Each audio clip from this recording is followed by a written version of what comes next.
Pop in, say hi. If you've never come into one of my lives before, hi, I'm Cindy. I explore the inside and the outside, and it's a little chilly in here today, so I had to grab a sweater. And yeah, it is Winnipeg, Manitoba, where I'm coming from, and it is minus 17 Celsius. Not quite sure what that is in transition of what it is in Imperial, but it is cold. I actually went to the grocery store after work and I bumped into my old boss tonight and she gave me a ride home and we got into a little chit chat and it was so amazing to see her. It was so amazing to have somebody to talk to, somebody that I can be myself with. I spend a lot of time on my own.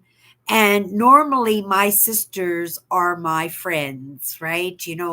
I'm not that extroverted when it comes to outside of my work, but you would never know it when I was at work. But it was the same way when I was working in bars and nightclubs. I would go in and I would have so much fun and have chit chats and hang out with my friends and right, and then just go home. And on my days off, I wouldn't socialize at all. I would do the things that I love to do, which was, well, I love camping. I did a lot of camping back then. But it was movies for me. I used to love movies. I worked in a video store and I would just love getting the new release. I would even get the trailers before the movies would come out. I would get the trailers and I would take them home and me and my friends, we would have like I'd make a great big fancy dinner or we'd have nacho night or something and we'd all lounge on the couches and the chairs and on pillows on the floor. And we would just hang out all night. I wasn't a drinker. Surprisingly, I worked in bars and nightclubs, but drinking was never my thing.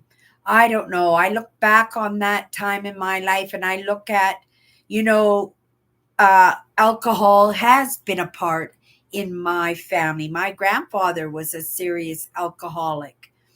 So it just made me curious as to why, was it because I saw my grandfather drunk and picking fights with invisible people standing in front of him? Did that traumatize me in a way that made it so that I didn't want to drink alcohol? There were lots of things that I thought of in that, the neglect of his family, like serious neglect, bordering on abuse of a grown child. My grandfather was very mean to my father when he was drunk. When he was sober, he was such a nice guy. My grandfather was such a nice guy, but when my grandfather drank, he was really, really mean. He was a classic drunk, one of those drunks that sleep in bus shacks and live on the streets. That was my grandfather. So it would make sense that I would be wondering why I never went down that route. Maybe it was the timing in my life. I was pretty straight laced, I would say, until I hit my 20s. And then I kind of became independent after my father died. And it felt a little bit like freedom because I didn't have to meet his expectations. Not that he had any expectations for me. Probably he should have had some expectations, but it never even crossed his mind. He was a true believer. I do believe in everybody making their own decisions.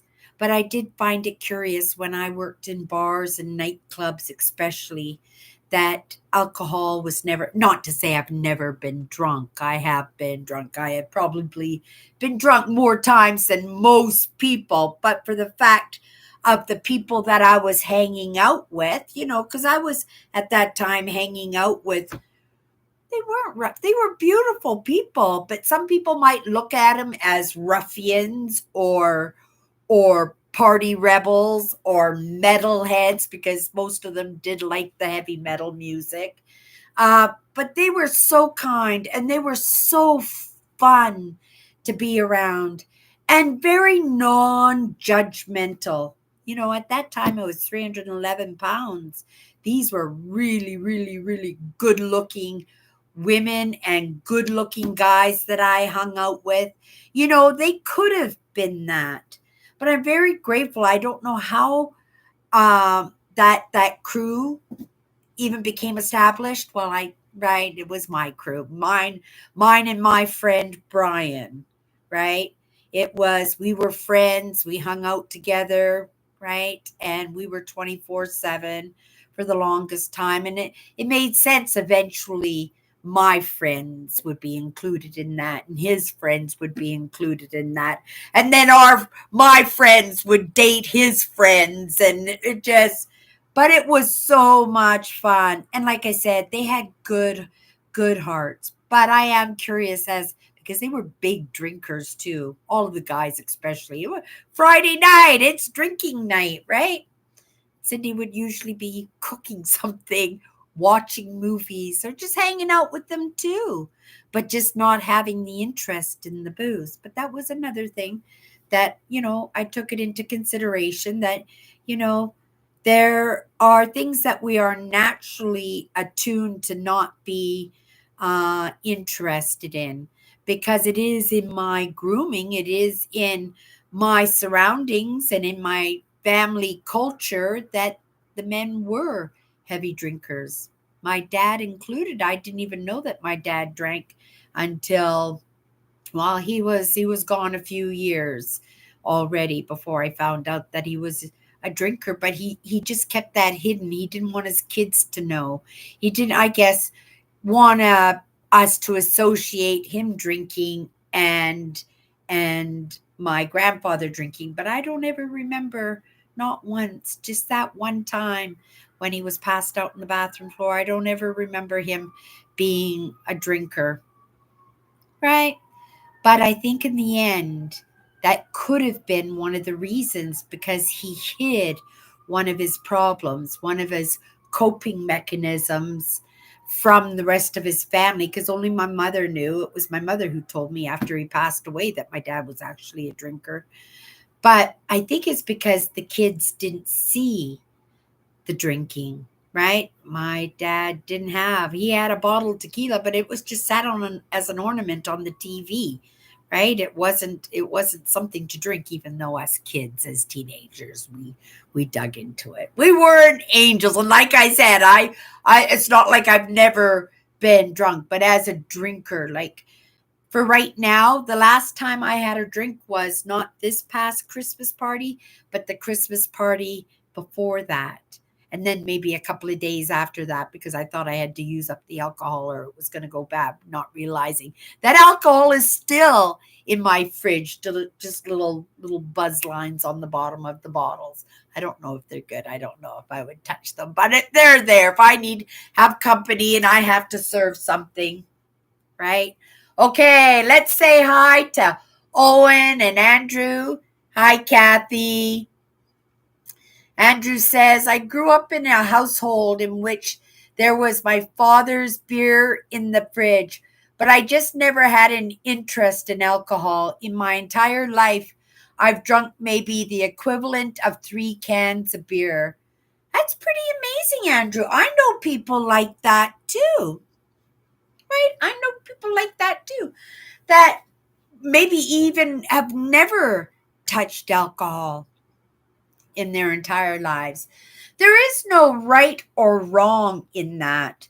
But if you are going to drink, we have to realize we become ourselves, right? Our natural selves come out. And if you're a mean drunk, right, that mean drunkenness is going to be in your surroundings, right? It's going to be in your face, and it could ruin friendships. And I think that was probably one thing that my dad did that was pretty amazing, was if he was a drinker, that he did hide that from his kids, because all us kids are doing good. Alcohol is not a part of our lives. Maybe socially, like at one of our Christmas parties, maybe we'll skip, and maybe next year we'll do some drinking again. I don't know, but it doesn't suit my interest. Now, another thing that I was thinking about was the fact at that time I was also a VLT addict, which is a video lottery terminal. Um, right? They're the computerized slot machines, and they were allowed in the bars. They were allowed in the casinos for the longest time, but I never bothered to go to the casinos to play slot machines. But when they entered into the bars, because I was working in the bars, I got hooked right away. And especially, right, all those trips to Reno and Las Vegas on my dad's excursions to go to gamble, right? That it became a coping mechanisms. When we talk about coping mechanisms, it became a coping mechanism for me. So I thought maybe I didn't drink alcohol when I was working in the bars because I had better need, or thought I had better need of that money, meaning that money was supposed to go into those video lottery terminals and not into alcohol. So maybe in the end, and because I've quit video lottery terminals, maybe you never know. When you look back on your life, you never know in the choices that we make, the decisions that we make, what direction it's going to take us.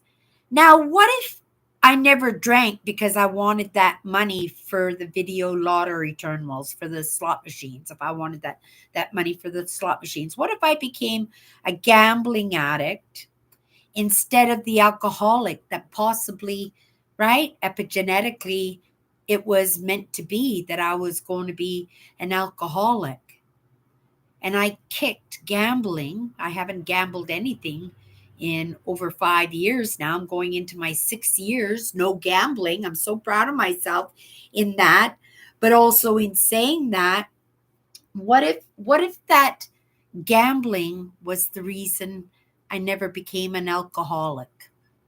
If I had made a different choice, working in the bars, working in the nightclubs, right? All of my friends drank. That was the crew that I hung out with. They had beautiful hearts, but we all have our coping mechanisms, right? And I never judge people for that because I get coping mechanism. Remember, I got to 311 pounds, right? I got to 311 pounds and I just ate, right? And that was my coping mechanism. So I would never judge anybody for how they cope. And that's the truth. But I don't think we were meant to cope, right? Like that I see solutions out there, but nobody's ever even talking about the solutions of how we're going to help the kids, right?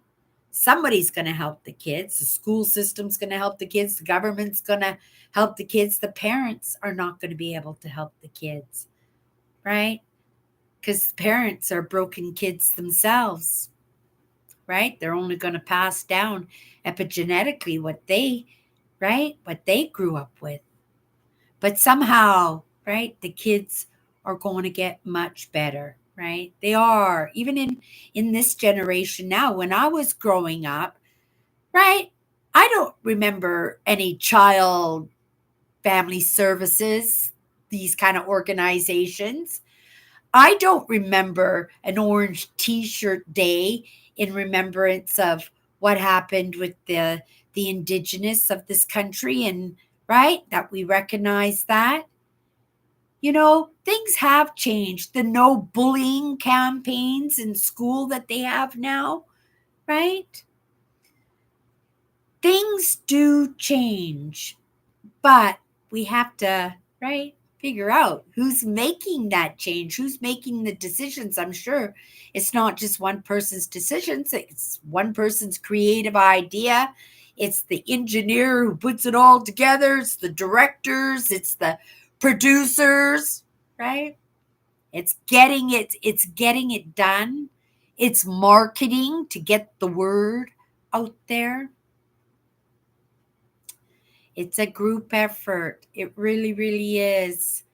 But I see the possibilities out there. I really do. I'm confident that the next generation growing up is not going to have the problems because we're working on them now, right? We're talking about them. We're talking about them now. We recognize where we made our mistakes. And if we do talk about them, if we are open about it, then possibly we can help the next generation not make the same mistakes as we did. But maybe, like my father, maybe it's just in hiding our coping mechanism, right? There are some mechanisms out there that if a child saw or a child was around consistently, that it would influence them in a way that wouldn't be healthy, right? I mean, if your parent is a heroin addict, you can't. If you're an addict, you're an addict, right? But if there was some way that your children didn't need to see that, didn't see you wheeling and dealing to get it, or doing it, or see your paraphernalia all over the place, or hear you talking about it, or the friends that you bring over to the house, that would be helpful, I think, right?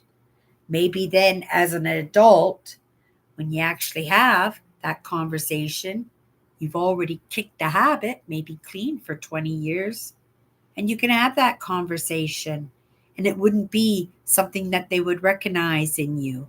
And also, it wouldn't have something that affected them in their lives. It's just an example. I'm just saying there are lots of great ideas out there, and you know people learn from mistakes, but sometimes they don't have to be your mistake. Sometimes they can be somebody else's mistake. That's why it's important to tell these stories, these experiences, these truths for ourselves, which are more often than not being highly sensitive and being hyper vigilant, and because we put everything through the third degree, the scanner, right? That we're probably pretty right about the way we feel and think about things, right? But sometimes you're just butting heads if you vocalize it in any way. That's the difficult thing, right?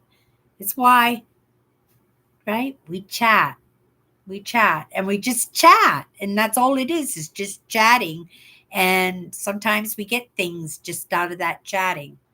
But we are in a world that we are kind of living on our own, right? Sometimes though, that's probably the best thing to happen to a lot of us, because it's in that friction, right?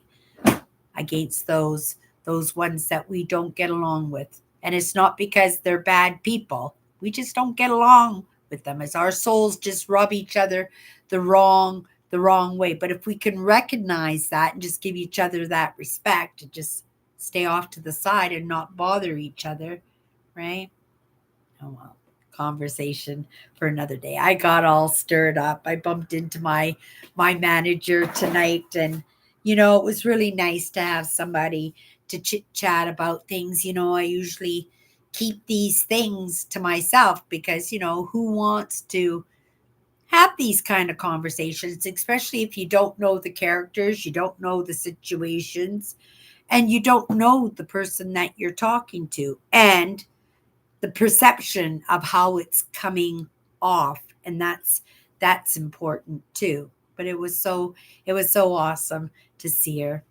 Really felt like a friend. It did, right? And I don't have a lot of friends, but if you I was going to hang out with some, I'd hang out with her. She's right. She's very different. She's very different for me.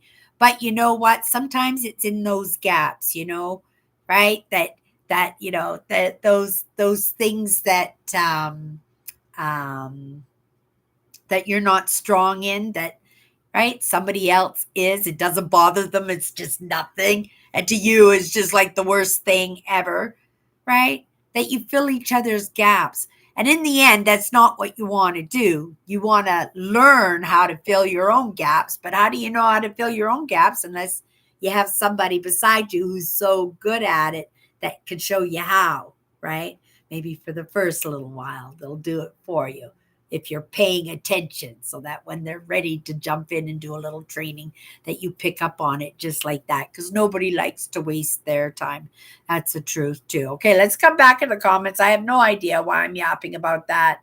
um yeah, so that, yeah, that's respect there, Andrew, with the alcohol thing, right? If it was never your thing, right?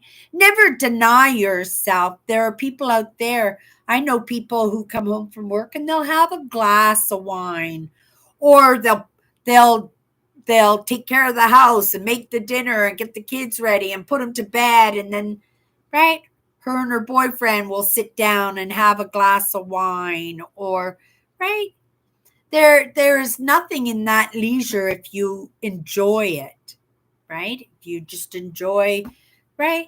But it's when we use it as a coping mechanism, right?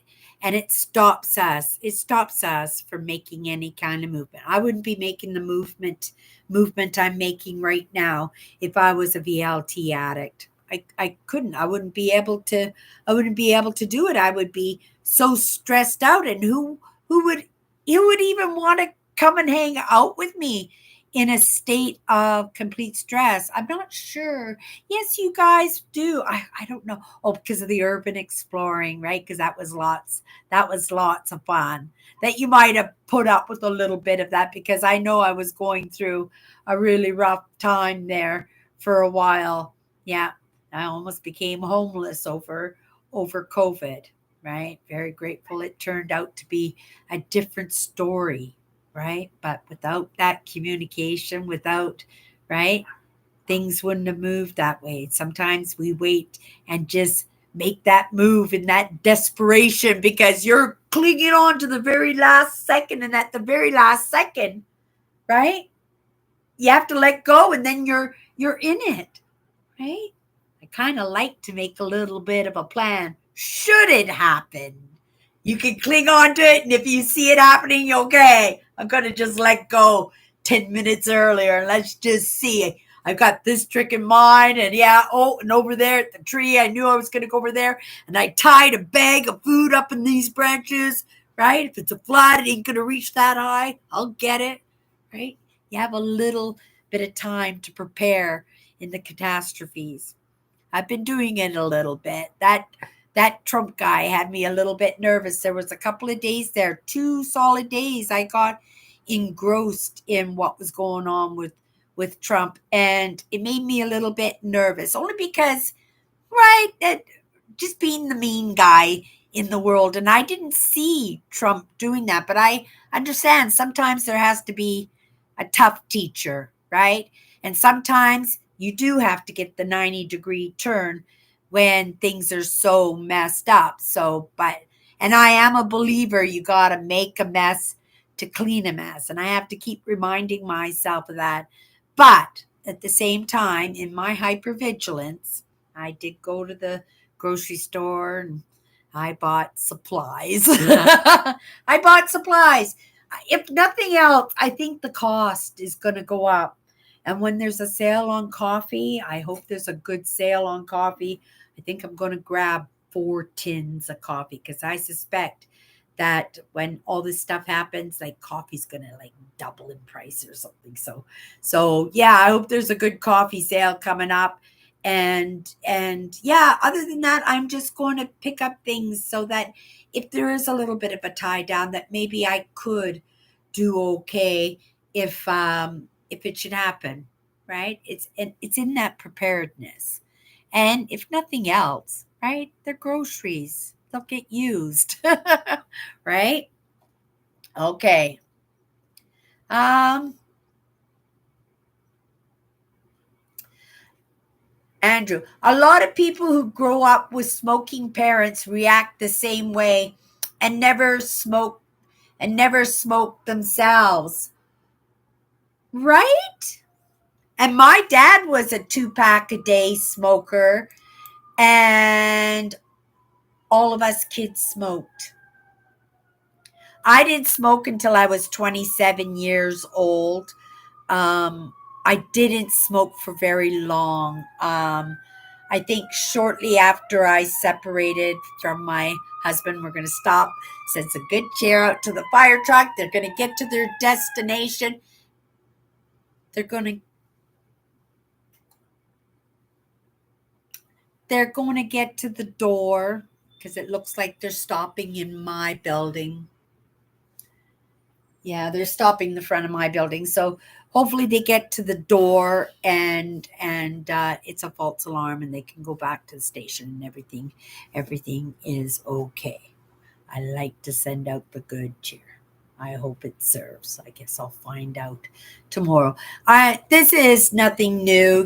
This happens, I would say, once every 2 days. The fire trucks and the paramedics are here, right? I do live in a building that has lots of honorable in it.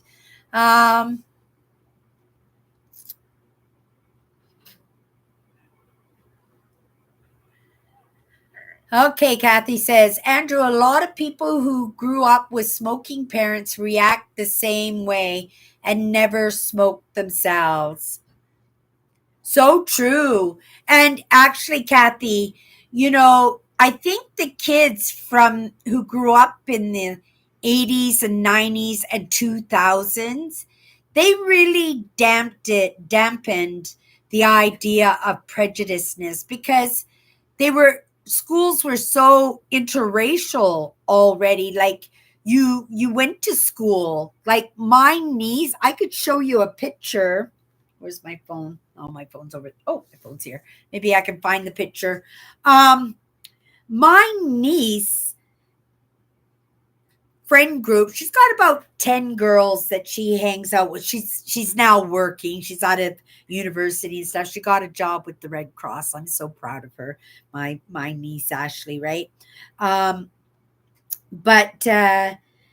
I'm just going to go into my settings here. That's where it'll be, and I'll just go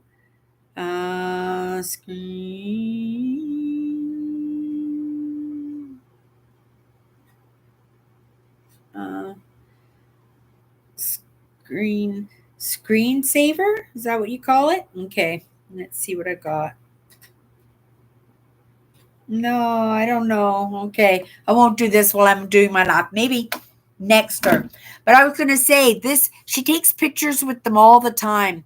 And every single one of them is a different nationality.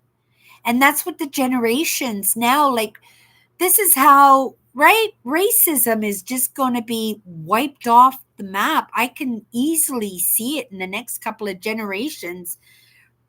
Race is not going to make any difference at all. Now, if you talk about class, I think, again, things are going to get worse before they get better in that because, as people try to hold on to what they, right, need to hold on to, they're going to try to make other people feel, right, that they're not as well higher up in their class as they are, right? But I think, right, that whoever or whatever is doing a serious house clean, like a serious house clean. Okay. Andrew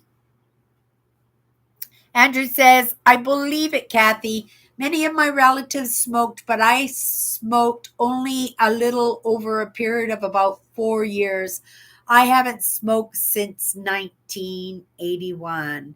That's awesome, right? To be able to kick habits, because that's what they are, is habits. For myself, I started smoking to lose weight. What a silly thing to do. To lose weight, I was 300 pounds. And I said, "Oh, I'm gonna start smoking." I was 27 years old. It was the same year, I think, that I had the gastric bypass to lose the weight. And I think, as part of that healthy regime, again, if we talk about choices, that choice of having the stomach stapling and how that changed my life, like totally changed my life. If I had made a different decision, and it wasn't even my decision, all I had to say was, yes, I'm in, right? It was my doctor who thought of it. It was my doctor who made the inquiries and sought out the specialists to see if he could get me on a waiting list or at least get somebody to see me. Yeah, that and it was just me saying, "Yes, okay, I'm in. I'll try that." Right? I'll try that. I thought I was going to be a fat person for my entire life. And it's not nice to say fat person. That's such a terrible thing. That was a word that was directed at me my entire life. But right, overweight, even obese is a terrible, terrible word. Right? Right? Just overweight. Yeah. It's funny. It's funny how things work out and how many choices there are out in the world. Oh my goodness. Now we got the paramedics. So somebody's not feeling well right now. So we have the fire truck and the paramedics now. Sending good cheer, right? Right? We'll see. We'll see how fast if I'm not going to pay attention. We're going to be done with it. They'll be all quiet now until they go. But right, top of mind when you see the lights going off, and they just turned off the lights. So that's good. Okay. Andrew says 1990 you 1994. I think that's around when I quit. 1994. No, I was still smoking. I think it was 1997 for me when I quit smoking, right? And to be honest, the only reason I quit smoking because it was too expensive. Again, right? That was money that was could go into my VLTs. That's a $10 bill. At the time it was a $10 bill. But here in Canada, a package of cigarettes is like $20. $20. Can you imagine that? Somebody's working an entire hour for free, right? In order to pay for that package of cigarettes. Yeah, I've made lots of good decisions when it comes to the bad things that I've done in my life, right? And I'm not saying bad as in bad, bad, bad. I'm saying bad like bad. It's like it's not good, right? It's not good for me. It's like I'm still on the pop. I'm still drinking pop, and I'm trying to, right, drink more fruit juice and fruit waters and stuff, right? Even the tea, I would be happy just to switch every once in a while and have tea, which I did yesterday, right? And I'm not having the Charlie horses, so it is making a difference the little bit that I'm paying attention to. But I could do a lot better. I should. But could, shoulda, woulda. Yeah. Um,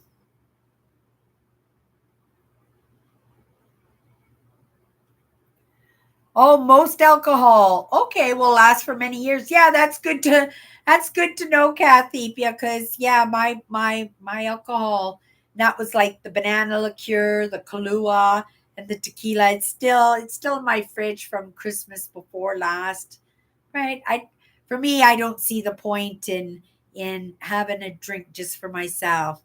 But, right, because in my mind, I'm thinking, oh, maybe it's gone bad that I'm just letting it sit in my fridge and not wanting to throw it away because it was worth money, right? So, or if somebody come to my house, but maybe because I do make a really amazing paralyzer, zombie, and yeah, my electric monkey, which is basically a paralyzer, but with a shot of banana liqueur too. Yeah, really good. See, now I'm thinking about alcohol, but I wouldn't be stuck on it forever, right? Like I said, it's not like I've never drunk alcohol. I have, and it's not like I've never been drunk because I have, but it's just not my system. It's just not my desires, and yet there are other things. You dangle a pink ice donut in front of my face, I'll be all over it. If you put a dirty ashtray full of cigarette butts in front of me, and in the middle of that ashtray was a jujube. I don't know if you know what jujubes are. They're kind of like the little jelly candies. Because, I love jujubes, right? I love the jelly. The fruit jelly with the sugar on them, absolute favorite. And the Quality Street chocolates. Oh, they just killed their company. I get it. They're trying to keep the price of the tin of chocolates down. But part of the tradition of those chocolates was getting such beautifully wrapped chocolates, and they went to flat colored wax paper for their beautiful chocolates. I'm just dumbfounded by that because I just think it's just like cutting your own throat, killing your own company, because that was half the joy, was opening the tin and seeing all the sparkle from all the metallic candy wrappers. Yeah, it is what it is. Oh, and the metallic candy wrappers, but then there was a colored cellophane too. So it was like two toned, like a stained glass window. Yeah. Oh well. Talking about food, you guys. Um, Kathy says, Cindy, you were always positive, though, even though you were going through a rough time. Always thought that was commendable. Really? I am naturally a positive person, but that positivity is usually the bounce back, right? So it's not that things don't bother me or that bad things don't happen, but it's the recovery. The recovery time is pretty fast because I'm not a cry over spilt milk person, and I'm not going to make myself miserable and anybody else miserable for something you can't do anything about. Tell you what I did tonight. I went to the grocery store. Right, it's the end of the weekend. I got one more day left. I'm full time, right? I'm just so tired. Right? But we're working towards a car and I'm doing what I have to do to get the job done, right? But there's lots of other things, right? It's customers and staff, and it's all kinds of stuff. And I bumped into my manager today, and we were in the goodie section, and there were these little tart pies. They were about this. And she goes, "Oh, I was just looking for a treat." And I says, "Well, I was in this section too, looking for a treat." And then I saw these little tart pies, and mine, I grabbed a little peach cream pie. It was a cream pie and it had cream all around the edges and then pieces of peaches all on the top. And I went, "Oh, I'm going to have this peach cream pie. That's my treat." But there was a strawberry one beside that. And so she grabbed her strawberry pie. So we both had our little tart pies, right? And this is good enough. I was just looking for a treat. And so we left, and she drove me home, and I came up into the house, and right, because we were talking so long in the grocery store, because I haven't seen her for so long, right? It was so nice to see her that we had a chit chat. It was so nice to see her. And then I came up, and I only had 10 minutes in my live show. So I said, I got to turn the kettle on because I can't do my live show without my cup of coffee. See, big cup of coffee. If it's a big cup of coffee, I'm in it, right? It's time for rest and relaxation. But I walked in and I said, "What am I going to make? Like 10 minutes. And I can't do my live show when I'm hungry. Like, right? It'll be like trying to rush out of my live show just so I can have something to eat." And so I remembered this little peach pie tart thing that was it was pie. Okay. I'm not going to call it a tart because when you think of tarts, you just think of little tarts, but it was fairly big. It was a pretty big piece of pie is what it was in all actuality, but it was in a large tart shell. I said, "I'm going to eat this." And I dug my spoon into it and I went to put it on, and I went and came and sat at my desk, and I was munching on it. I took a couple of bites of my pie. It was absolutely, I was just, "Oh, this is so amazing. Exactly what I needed." I'm just all proud of myself. I picked the perfect treat. And then my kettle's going off, and I grab my pie and I go into the kitchen. My whole pie upside down on the kitchen floor.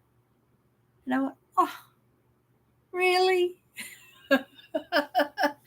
And then I grabbed my dish rag and I cleaned it up. That's all I could do. What could I do? It's not like I'm going to eat something off my dirty kitchen floor. And it was all whipping cream too. So, it just went bleh, like that. So I just cleaned it up, rinsed my hands off, cleaned out my rag and rinsed the dish off. I said, okay, let's go. Let's go live.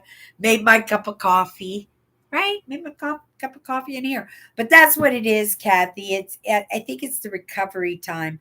I try not to dwell. Well, here's the thing, Kathy. There are times that we should dwell. There are times that we should make ourselves miserable in some lessons, in some experiences in our lives. And that's a truth. Because you don't want, when you come through a series, like you got to give yourself proper time when somebody passes away, right? When my father passed away, I went to the bar the very same night. All my friends took me to the bar and we just partied all night, and I just forgot what was going on the night that the funeral, the day of the funeral, my father's funeral. Sometimes we do that. We have to preoccupy ourselves that way. But sometimes we have to delve in because, in all honesty, I put the grief on the shelf because it was too much for me to bear. So I did a lot of busy, get it back to work as fast as I can, get back into the camping as fast as I can, go off and hang out with my friends, keep myself busy. Because when you're busy, you don't think about things. That's what the world wants from us right now, to keep us chasing our tail so that we don't stop and think about things. When we think about things, right? Like I said, when I came in, sometimes you can get those tools on your belt. One of those tools was recovery for me, right? Because I did go through those miserableness, but I understand now I needed to go through that. I needed to go through my father's death. I needed to go through the breakup of my manager. The breakup of my marriage, and I had to actually look at myself and look what was my part in why I couldn't hold a job. And, I have to say, in all honesty, I was a hard worker. Never missed a day. I was always there, always dependent, always rocked it. But I didn't want to, right? I didn't want to. I didn't want to work, right? And that's what sadness did to me. So I just ended up just one job after another job. And that's hard, right? That's hard. You learn one job just to quit and then just to, right, jump into something else and learn that one and then quit. And I did that for years. Till when? Till I almost became homeless, right? Then I had to get some mentorship, right? I needed to get a little bit of help. And I got that help, right? And I'm grateful that I had the manager, the lady I met tonight in the grocery store. I hadn't seen her in so long. I was so grateful that I got her. She was a tough bird. And when we talk about narcissists, right? She would admittedly, with pride and a little giggle, admit that she was a narcissist, right? But she's honest and she has such a heart. Like, she's right. And you see that. And those are the people that I absolutely love. There's no surprise in that, right? She herself would say, "Hey, Cindy, I'm about to yell at you," right? And you would get the hits up in that. So yeah, she was pretty amazing. But we're all different, aren't we? Everybody's different and what we need in our lives, right? Like, sometimes I need that tough because I'm so independent. I'm so self sufficient, in all honesty, that even in my naivety, right, I'm thinking everything's going to be okay. I'm still going to wake up tomorrow, right? Everything's going to be okay. And everything's always going to be okay. And always is okay. And I always wake up tomorrow, right? I'm sure one day I'm not going to wake up. That, okay, I get it. But I'm not going to dwell on that. I'm not going to dwell on that. And even if I have to face it face to face, like my father did when he got that diagnosis, he wasn't even 20 years old. He didn't even expect that he was going to get married and have kids, right? And he woke up every single day for the rest of his life, and he got to live to be 47 years old. And he woke up every day knowing that it could have been his very, very last day. And yes, he lived every single day to the hilt. And he took his family along with that, in that, right? But being the experiencer, I experienced, and he was an experiencer too, right? It's I am my father's daughter, so I get why these experiences would be very difficult and why I would want to put them up on the shelf, right? And truly, it just dripped into me. So it was probably a good thing that I made that decision, just to say, stay so busy, just to be preoccupied, be living my life, right? Making changes, because obviously that freedom, because that's what it was when my father died, because I was always, right, worried that I was going to kill my dad, or I was going to disappoint him, or he wasn't going to be proud of me. I would disappoint him, and that wasn't there anymore, right? So there was a sense of freedom in that. There was a big sense of freedom in that, because I was able to become a little bit more of the person I truly was, rather than being the good girl, being, right, the one that's going to make sure that everything's going to be okay. I know, dynamic family. Okay, I'm going to have to backtrack in the comments a little bit. Um,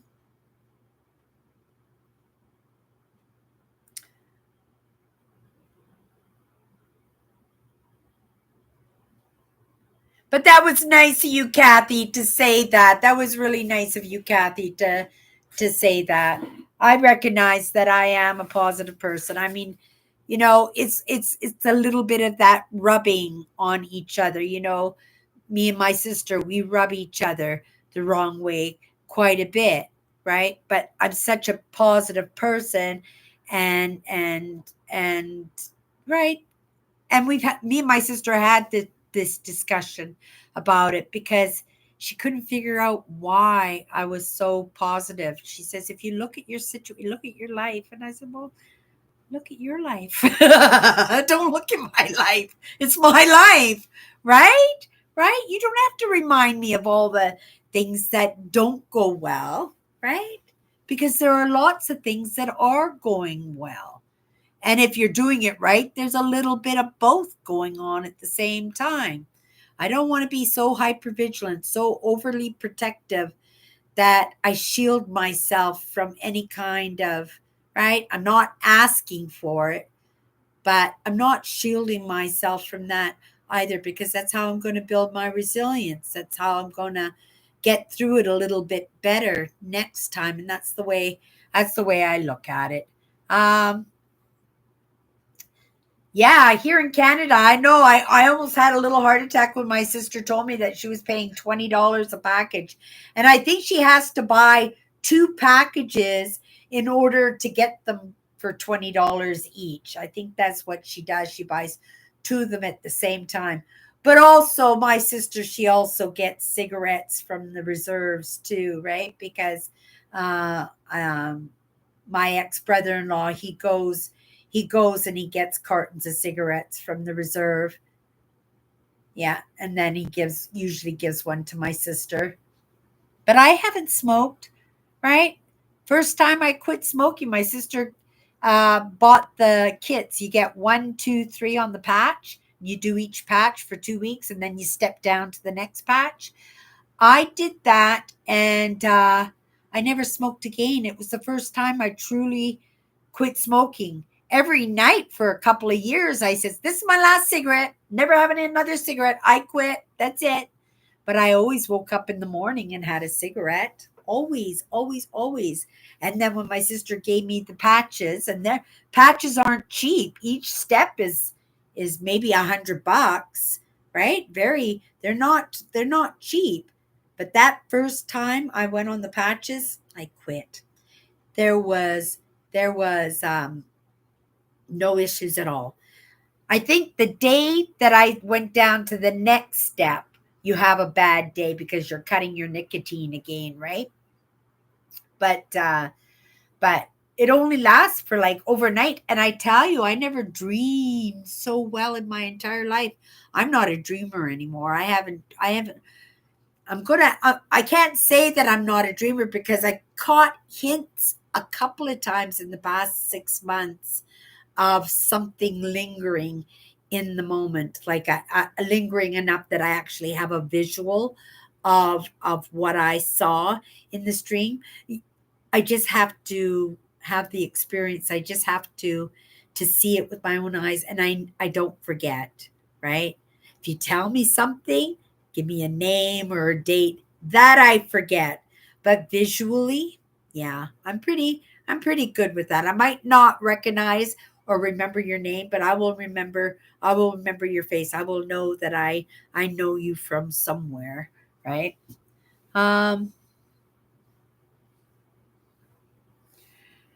Yeah, crazy prices is right, and crazy prices for everything, right? It's not like our wages are being adjusted in everything that's going up in price, right?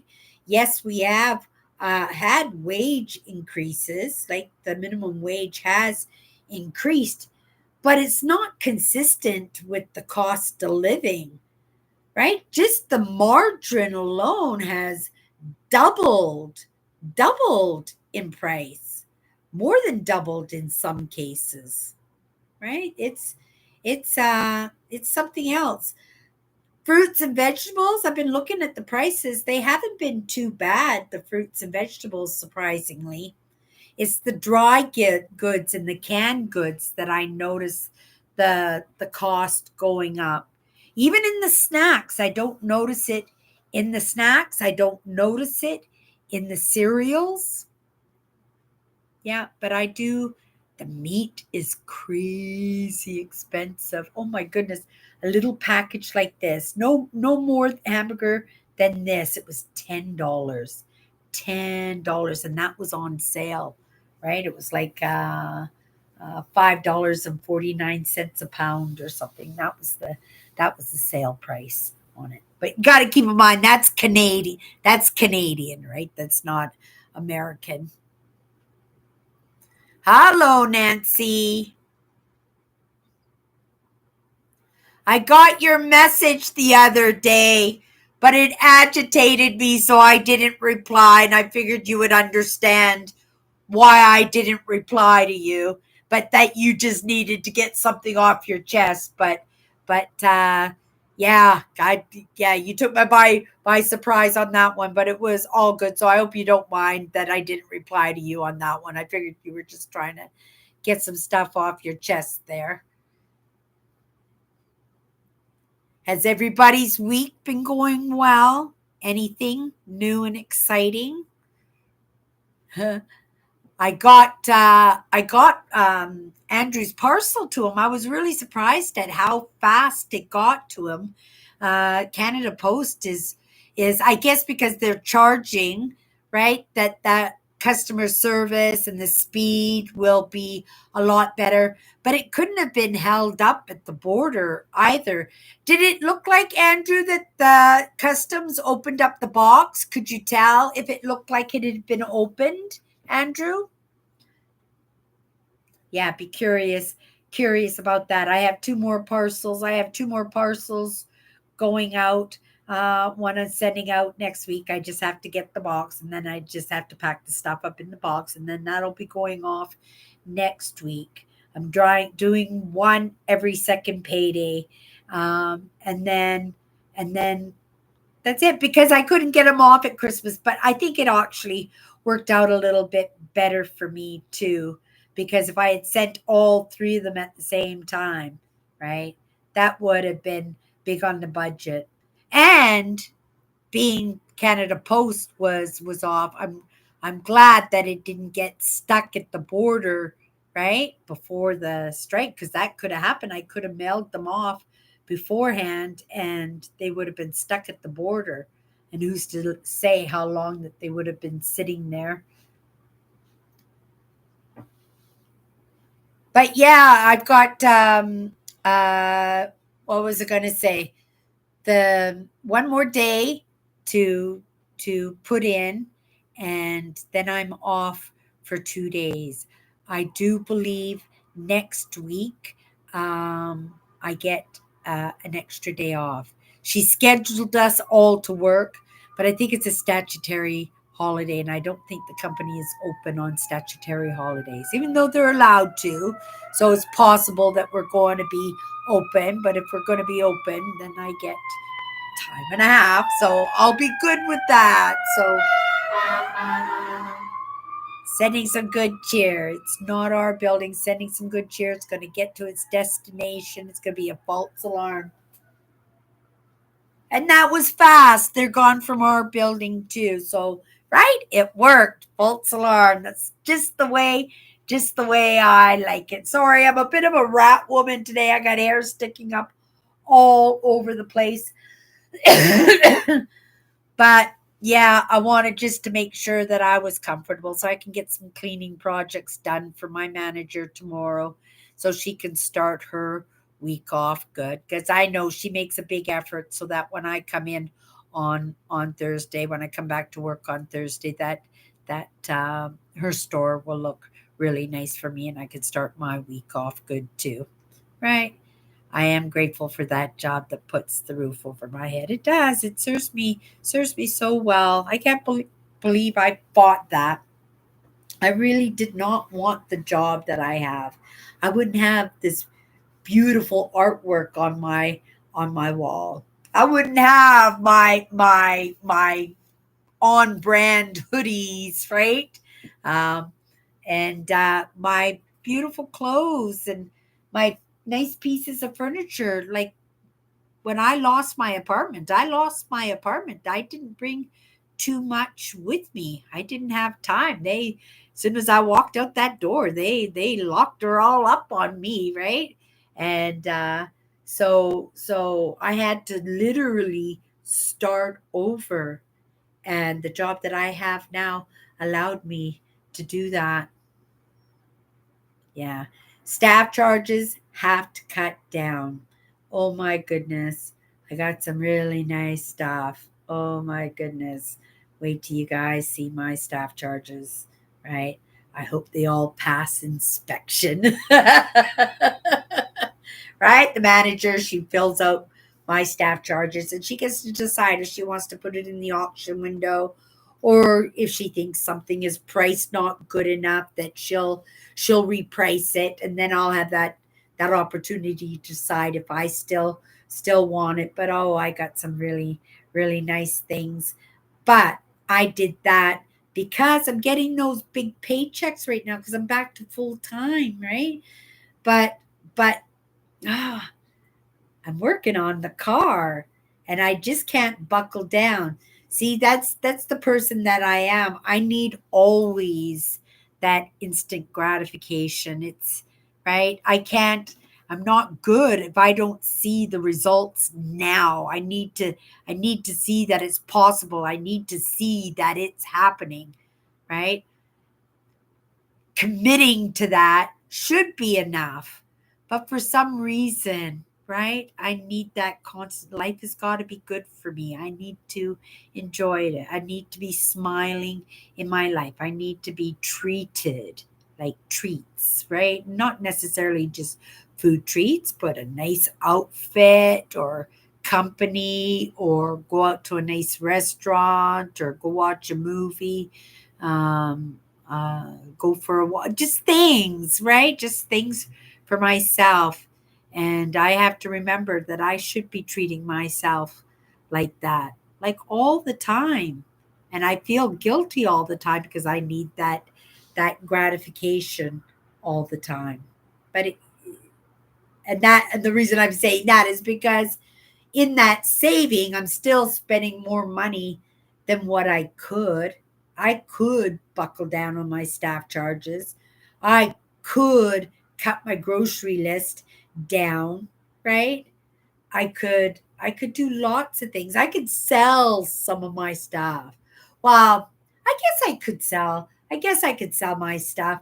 They don't like us selling like buying things at work and selling. We're not allowed to do that. But these are my things. And if I get sick of something, right? And I don't get sick of my stuff, it usually sticks around for a while and then ends up in a donation bag. Probably just end up in a donation bag. I wouldn't even bother, right? That's part of my give back or my donation bag. So if any item comes across my path and I'm not gonna need it, use it, right? Utilize it for anything, then I'll just redonate it.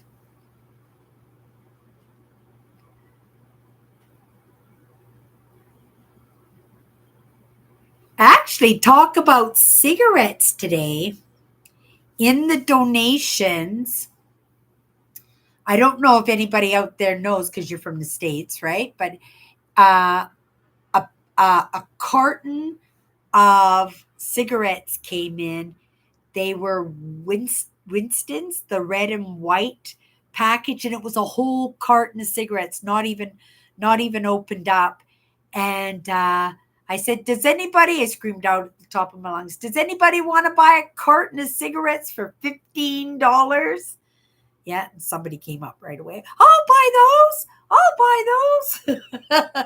So he was really happy, but I'm not sure in the States how much a carton of cigarettes are, but they were a carton of Winston's, the white and red packaging.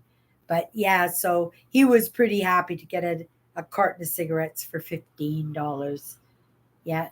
The American cigarettes smell a whole lot different than what the Canadian cigarettes smell like, and even taste like. I don't remember what the cigarettes taste like, but I remembered that the American cigarettes tasted a whole lot different than the Canadian ones.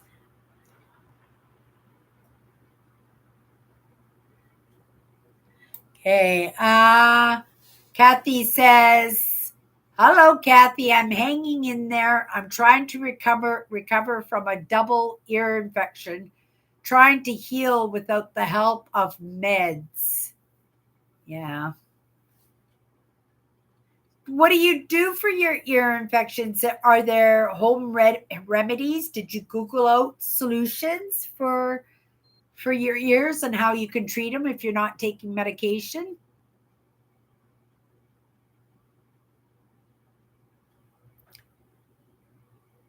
Oh, you guys, that's awesome that you guys pray like that.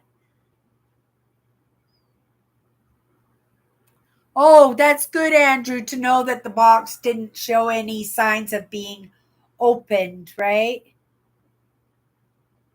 I don't normally have boxes opened when they cross the border, but they have done that to me before, and they do it to my sister all the time. So yeah, is I guess they just pick some, or maybe they run the dogs up and down the aisles to see if there's any marijuana or something in the boxes, right?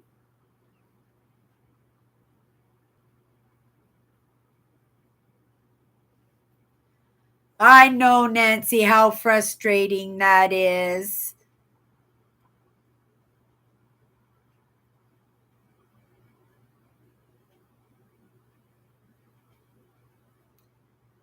Did you have medical coverage before President Trump took office, Nancy?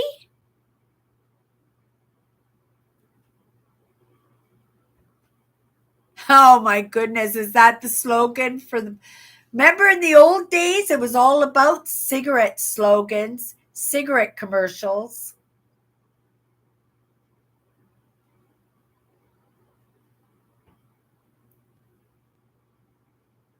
Well, I hope you get better soon, Nancy. Right?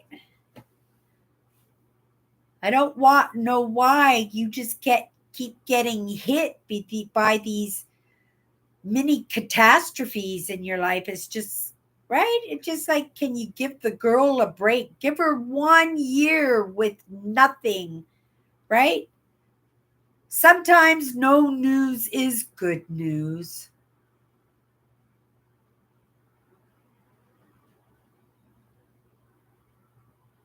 Really? He did that pretty quick, didn't he? He's been doing everything very, very quick. It's like he wants to shock everybody. I got two more lights, you guys. These ones are battery operated. They're like little mini birch trees. And then I got them inside the tray. Or actually, I could just bring it over here and show you guys. And I arranged this tray with a whole bunch of crystals and rocks. This one's actually a core, like a core from the ground. See, you don't get a really good look at all the sparklies on all these things, but they're all crystals, right? This one is some kind of fossilized bone, you guys. It looks like it's a bone, but it's all fossilized. It's actually a rock now, you guys. Right? And then I've got seashells, fossil seashells, all kinds of neat crystals and rocks. And some of this I dug up. Some of it is from donations that come in at work. Some of it I buy. There's some amethyst. I dug that piece up full of little amethyst crystals. Look inside there, all kinds of crystals and stuff in there. And then I had these. Aren't these pretty? They're like little birch trees, you guys, and they're just little electric candles, and they just sit in there. I just love it. I got them at work. Remember I showed you guys? It was like $2.50 for both those candles, and I just really love them. Oh, I'm just going to slide that over there. I have so many rocks, you guys, so many rocks. I'm talking hundreds. And that's not even including the big bag under my kitchen table that I still have not opened yet. I haven't even properly washed them yet. Maybe that's what I need to do. I'll do that on my 3-day day off next week. I'll commit right now that I will make a video and we'll go through all those rocks. You guys, it's so huge. I've got tons. I probably got 100 crystals and rocks in there from my trip in September. So that's what we'll do. We'll do that. We'll do that next week. If we're not working on L'Oreal Day, which is the name of the holiday, I'll have 3 days off. And so I will commit now to one of those days off. I will take it down to the community center downstairs because they said I could use the kitchen. And we'll fill the sink up and I'll put towels on the counter. And we'll go through all the rocks, okay? Yeah, that's exactly what you do. I don't even remember what I have, right? I know my Lake Superior ones, they have to go back to Lake Superior. I've already said that they're going back to Lake Superior. I don't need them anyway. But my other crystals, yeah, no, I'm keeping all the rest of my rocks. And a lot of them are caked in mud and stuff. I don't even know if they're crystals. I won't know until we get them washed off. Oh, I'm pretty excited now. Yeah, that's what we're going to do. Because if I do that video on Monday, edit it on Tuesday, and post it on Wednesday, then I will also have an extra day off social media because I'll have the video right? I'll post the video. So instead of going live that day, I will post a video, and that way I can have Saturday off and I can have Wednesday off, right? I might show up anyway. But if I don't, I'm going to give myself permission, right? Because there's going to be something posted anyway that that that will have a video, and Cindy will have a day off to truly rest. That sounds like a really good. That sounds like a really good plan. I'm curious as to what kind of rocks and crystals I've got to for my trip, because I know I grabbed a few nice rocks, and whether or not, well, I'll probably keep most of them, but like I said, the Lake Superior ones will have to go back. Oh, good. Okay, that's what we'll do then for sure, Kathy. That's awesome. Next Wednesday, okay? That's the goal. Next Wednesday will be video day. There we go. We got a video. I've committed, and you guys know that once I commit, I commit. And if I don't promise or commit, that's my out, right? And most often than not, I don't commit, right? Because when I don't, when I do commit, I always follow through. I find a way. Yeah, so that's what we'll do. Yeah, we'll make it a good half hour or hour video, and we'll just talk about the trip and where I got the rocks and the fossils. I think I got some fossils too, and some of those rocks from my trip, because those rocks are in that bag too, still in the packaging when I bought them, right? Because I bought some crystals too at that rock shop. The only one I didn't put away was this one. This is my desk crystal this year, right? This is I like this. This is a nice amethyst. I always give them away after a while. This one I might give to my work, and they can put it in the auction window. I'm sure they'll get $100 for it or something in the donations. Yes, because it is very. Look at that. Isn't that lovely, you guys? Bigger than my hand for sure. It's bigger than my hand. Yeah. Yeah, I'll probably give this one. And I have another one, but the other one I'm going to keep. I don't know if you can see it. No, you can't see it. There's too much stuff over there.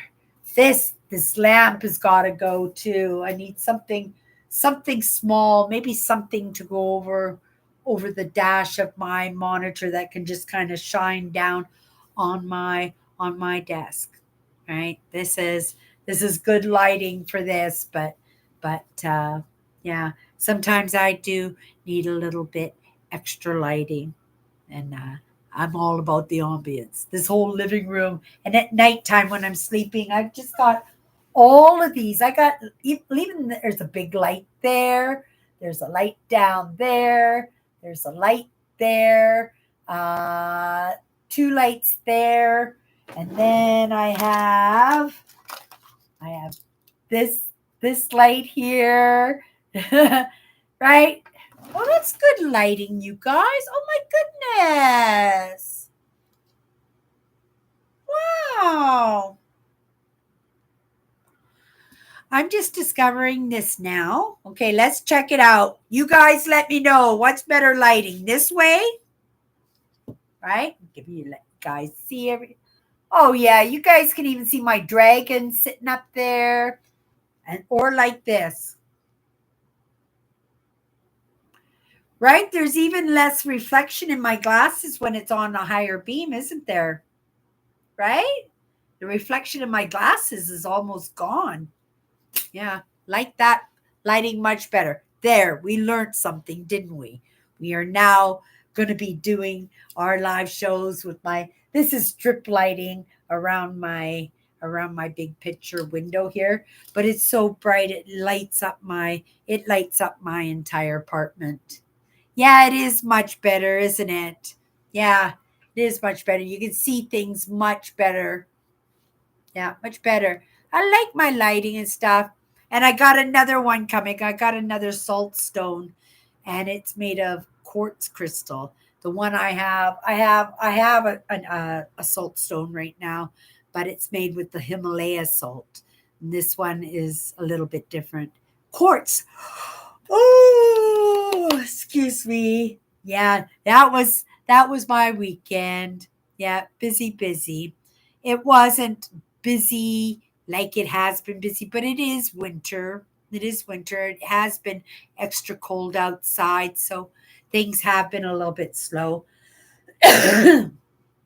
But there are always things to do. We always have projects and we always got stuff we got to get done, right? So there's no endless, right? It's we just find something else to do. We spend that time doing something else, and I hope that we did a good enough job to um, make her happy. But you never know, right? Because like I said, there's always something more you can do, right? Sometimes you just gotta be happy with what you've got. That's the way I see it, right? Some people like you get a little taste and you just want more, more, more, more, more. More is never ever enough. But if you say that's enough and you get a little bit more, then isn't it like a surprise, a little bonus, a little gift, a little win, right? A little bingo, right? And you know, that's the joy, that's the happy, isn't it? Those little small surprises. Yeah. We're working towards the car. If I can get that done, you guys, oh my goodness, if I can get that done, I'm going to be amazed and I'm going to be so proud of myself. Yeah, it's tough, right? I need $6,000 and I need to get that done by the end of June at the very latest. I would like to get it done by May, but I'm thinking probably maybe get it done by May, but to get it all on the road and everything, right? Because it might need repairs. I don't know. I'm checking out. I know I can get something. I'm pretty close to being able to get something, but something is not good enough. I don't want to buy something and just spend all my money and all my time taking the car in to get repairs, right? So I would much rather just buckle down and just continue to stockpile and just see how good I can get. We're getting something. What it is, I don't know, but I'm trying, right? I'm trying. I think I'm doing okay, but at the same time, like I said, I could be doing better. I could be buckling down better. I could be cutting in the groceries. It could be cutting in staff charges. I spent a lot on this staff charges.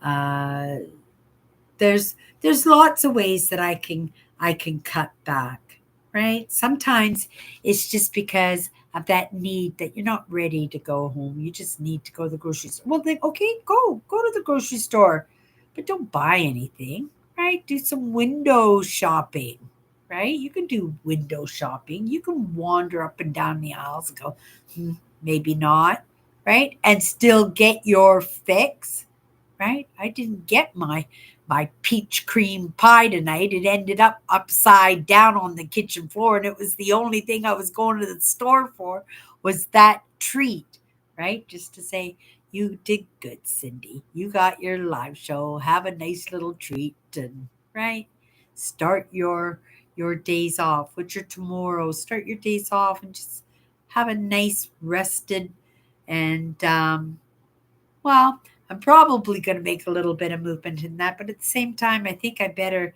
connect with my sisters a little bit because for the past 2 weeks, I haven't heard much from any of them. I'm kind of forcing the conversations, because there's stuff going on in both their lives. And because, right, we are brought up to be kind of independent and private people that we tend not to trouble other people with our issues and with our things. So sometimes you kind of gotta force it. And they kind of know me well enough to know that, right, it's good. Like, let's just get this on the table. Let's see as a group, right? Us girls, that we can figure something out to make it a little bit better. or at the very least, make sure that each of us is okay if we're just kind of doing our own thing, being independent and living our own lives, because that's okay. That's okay too, right? Because we know how we feel about each other, right? But we all go through our own thing, and we all got to make our own choices in that, right? Me me included, right? Sometimes you don't want to make those choices, because when you make choices, change is coming. It's just coming, right? But if you don't make any changes, change is coming, right? And it's better to be prepared for whatever's coming, because we never know what's coming, do we? In all honesty, do we ever? We can have inklings, right? Or if you're like Nancy, right? Right? Because she did her homework. She knew what was coming. In her own hypervigilance, the only person taking care of Nancy is Nancy. And I hope your earache gets better, Nancy. I hope somehow that, right, that if you're not being the voice in that there are people with a little bit of pull that are the voice, and that possibly as the minority, and maybe not the minority, maybe it's the majority, because maybe the majority is the people who need their medication, right? And in the majority, right, get a little bit of standoff, even if it's only for 30 days. Okay, you guys, that's it for tonight. Oh my goodness. I can't believe we just yibber yabbered for an hour and a half like that. I think that's that's incredible. And not really on any topics at all, just kind of hanging out, right? But that's really nice that everybody showed up tonight. I'm glad that even Nancy showed up tonight. I hope she does okay, right? And I hope everybody else is doing okay, because, you know, I have an inkling, right, that everybody is going through a little bit of something right now. In my conversations with people, with strangers, with customers, with the people I work with my own sisters, with myself, right? That we're all struggling, but in those struggles, that's where the solutions are. And if we, right, we can brush it off to the side, we can keep ourselves so busy that we don't know that that's going on. Or you can delve into a little bit, or have a conversation, right? And maybe as a little bit of a team, or because you actually, right, went back there and really figured it out, that solution comes from that. And then it eases whatever struggle that each one of us could be, should be, and is in, right? Because that's what change is. And we're in the mix of change, and everybody's in it, that's for sure. You guys, you have a great week. Everybody have a great week. Thank you everyone for popping in. I'll be back tomorrow. And I don't know what the topic will be. We'll pull a card and we'll figure it out. We'll go from there. If not, we'll see you next Sunday, and it should be a good show and tell. I have some interesting things to show you guys next week, and I still have a couple of days before I have to do staff charges, so I'm sure I'm going to do a little bit more damage in that. But yeah, I'm really pleased with everything that I got last payday. Nothing funked out on me. Um, uh, yeah, I was good with everything except maybe one book that ended up in the donation bag. Other than that, everything was good. Okay, you guys, see you next week.